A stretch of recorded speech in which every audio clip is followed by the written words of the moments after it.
એક મહત્વપૂર્ણ સમાચાર ચૂંટણી આયોગે ગ્રામ પંચાયતની ચૂંટણીની તૈયારીઓ શરૂ કરી દીધી છે। જી હા, જૂન 2025 સુધીમાં તમામ પંચાયતને આવરી લેવામાં આવશે।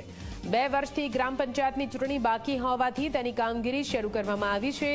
એપ્રિલ અથવા તો મે મહિનામાં ગ્રામ પંચાયતની ચૂંટણી યોજાઈ શકે છે। વધુ માહિતી સાથે સંવાદદાતા હેતલ જોડાઈ ગયા છે ફોન લાઈન પર। હેતલ, ગ્રામ પંચાયતની બાકી ચૂંટણીઓ હવે આયોજિત થવા જઈ રહી છે, જૂન મહિનામાં થશે તેવું કહેવામાં આવી રહ્યું છે, શું કઈ વિગતો?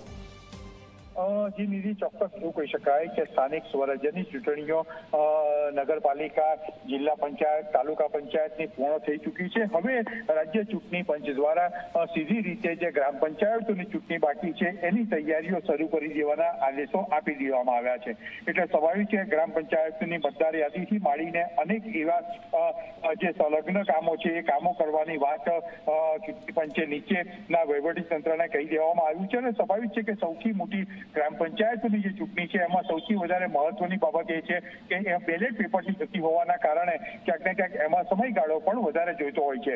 એટલે 25 જૂનની આસપાસ આ ગ્રામ પંચાયતોની ચૂંટણી યોજવા અંગેની કવાયત અત્યારથી હાથ ધરવામાં આવી છે અને એપ્રિલ મે એમાં પણ ચૂંટણી યોજાઈ શકે એ પ્રકારની એક શક્યતાઓ અત્યારે જોવામાં આવી રહી છે। જી નીતિ। બિલકુલ હેતલ, પૂરી માહિતી માટે આભાર।